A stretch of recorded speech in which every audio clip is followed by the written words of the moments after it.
Good afternoon, YouTube and Facebook viewers. I am Rebecca Sismarski with the Register Mail, and I am here today with Andrew Heath, the Vice President of International Operations at Jupiter Machine Tool. Is that right? Correct. Now, can we just get started, Andrew, by talking a little bit about what your business is and what you do? Sure. Jupiter Machine Tool is an international business that primarily sells and services CNC machine tools. And CNC machine tools are equipment that cut metal for our business and are controlled by computers. Cool. And can you describe for people, since you're actually working out at Pegasus's office, what's the difference between your business and Pegasus and what it offers? Pegasus would be one of my typical customers. They have a variety of CNC machine tools in their shop that they use to create parts for lots of companies like Ford, Apple, SpaceX, many multinational organizations. And all of the equipment they use are CNC machine tools. So I'm here temporarily because the owner of Pegasus, Ray Whitehead, is my business partner, and he was kind enough to give me a temporary office space while I look for a suitable location for the Jupiter company. Very cool. And today we're here to talk about a program that you would like to start through Jupiter called the Jupiter Education for Tomorrow program. Correct. And can you describe a little bit to us what that is? Sure. As you know, Rebecca, I spent the last 10 years in China, and we had a strong outreach with the local community and education to get kids interested in manufacturing. Growing up in Florida, I knew nothing about manufacturing until I finished my education in school. And looking back, I probably would have been interested in going into the field if I'd had some exposure. But without ever encountering that choice, you really don't know if you like it or not. So Jupiter Education for Tomorrow is a way to get as many kids as possible introduced to manufacturing possibilities, which could be engineering, it could be quality control, process improvement, it could be an operator. I mean, there's a lot of different ways you can get engaged. And then to let them have a chance to decide whether that's something they're interested in. And that way we will increase over time the number of people who are going into those career paths, because there is a severe talent shortage in the United States for manufacturing. Very cool. And then as part of the program, you want to bring some material into the schools and help teach classes. Can you tell us a little bit about that? Sure, yeah. So typically the schools are very eager to get kids an alternative career path, especially in manufacturing. Typically the pay rates are quite good. However, it's difficult for schools to teach because the curriculum perhaps is out of date, or they lack the physical materials to teach the classes, and I'm talking about equipment and know-how. So with the Jupiter Education for Tomorrow program, which we call the JET program, the idea is to provide all of the physical materials they need at the lowest cost possible. It's not a profit-making enterprise, it's really kind of an outreach project. And that way we can get those kids engaged, get the faculty engaged, and help them provide this opportunity to the students. Nice. And how many classes per week would you like to teach then if this is brought to schools? It really depends on the availability of the schools themselves and how many classes they need, and also the aptitude of the teachers, because there will be teachers who have experience in the industry, and then for them they really just need the materials, and then they can get going on their own. There are other areas where people are going to need more support, and that's fine. Ultimately, what we see ourselves in Jupiter is kind of the guiding hand to keep people focused and give them some structure. But if your curriculum is designed to an appropriate level, they really don't need that much support, especially after the initial learning period. So we see ourselves as a facilitator, as a coordinator, someone who can light the spark, light the fire to get it going, and then provide a model for these students when they look into the future and say, how can I use this? And they look at Jupiter and they can see really a landing spot. And ultimately, of course, we will benefit in the sense that we'll be hiring some of these children, but we can't hire them all. And there's plenty of other organizations around here that are looking for these kinds of talented individuals.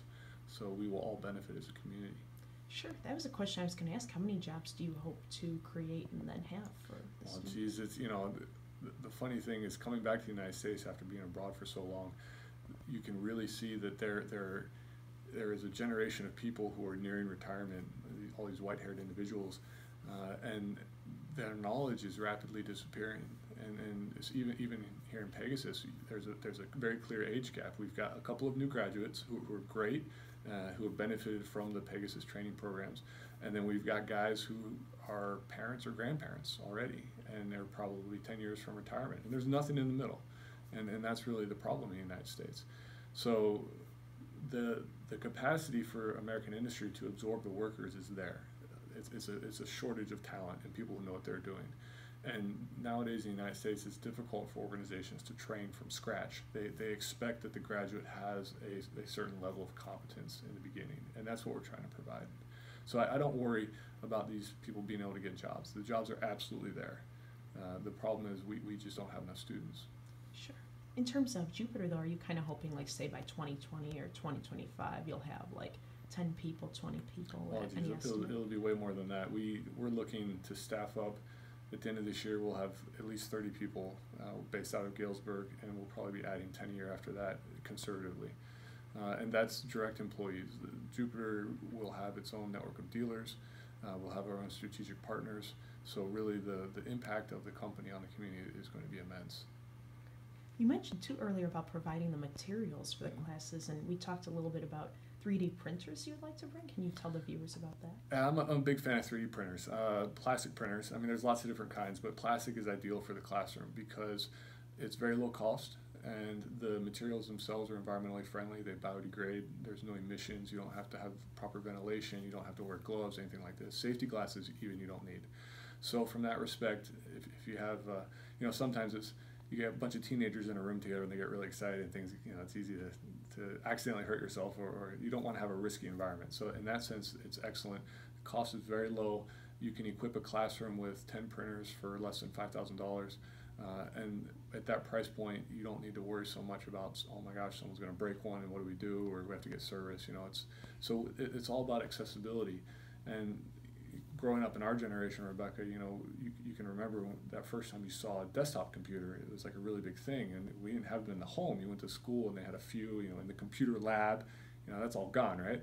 So it's kind of doing that all over again with 3D printers, and people can do that with manufacturing and get a taste of what it means to create something.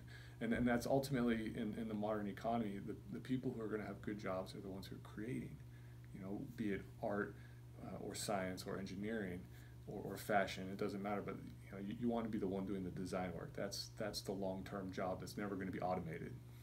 Definitely. It's funny when you mentioned the computer labs, I had flashbacks of the floppy disks. Sure, the real floppies, yeah, the big ones, yeah, 5.5, the floppy with the hole in the middle, sure, yeah. Now kids probably look at it and they're like, what is that, an antique? Sure. And you mentioned too that there was a curriculum that you'd have two curriculums, one for high school and then one for community colleges and universities. How soon do you hope to implement this in area schools? Well, we've done this. I did this in China with my previous manufacturing company. So I've been down this road before, and there's certain companies that are more supportive of this sort of work than others, and they understand the value and the payback long term. So the ramping up is not terribly difficult. What is tricky is figuring out how much you need to prepare for your audience. So, the needs of the school districts in Western Illinois are going to be different than the ones around Chicago, and they're going to be different again from people in Michigan. It's because everyone's got their own, foundation that they've been working with. So we've been in talks with a lot of the local people. In fact, I have another meeting with a superintendent tomorrow afternoon to discuss this concept actually. To understand where their strengths and weaknesses are and where they need more support than others. But we expect to have the initial JET program hashed out by the end of this year, and then we can start planning how to integrate it into the curriculum in 2019. And the reason we have two programs is because for the high school kids, typically you have less time allocated to these classes, and we understand that. So you're looking more for a very broad introduction to all the different possibilities. And then hopefully, if they find something they like, they can adjust their education trajectory, be it to a technical school or community college or university program. And so our university and technical college program is a lot more deep in terms of what you're doing. We go into a lot more, even the equipment is more advanced, more higher value equipment that can provide better results. So it's a gradual step. You can't do both for those two levels because it's not appropriate. It's either going to be too challenging for the high school kids or it's going to be not challenging enough for the technical college and university kids.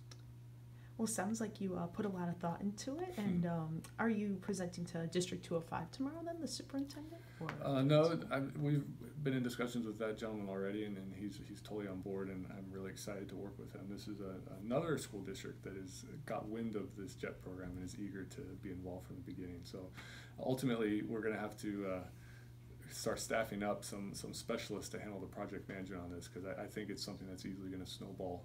And you know, once you get the curriculum designed and you have a nice structure in place and you have your strategic partners who can provide the equipment, it becomes a cookie cutter thing, and you can roll it out quite rapidly. And that's what we did in China, and it worked really well. Definitely. How many school districts total are you hoping to? Well, that's how much time do we have, you know? But I think that if next year we can have 4 or 5 school districts all doing it, that would be a great pilot, a good place to start. And based on their feedback, we can make the program better and better. Yeah. But there's a lot of room for growth.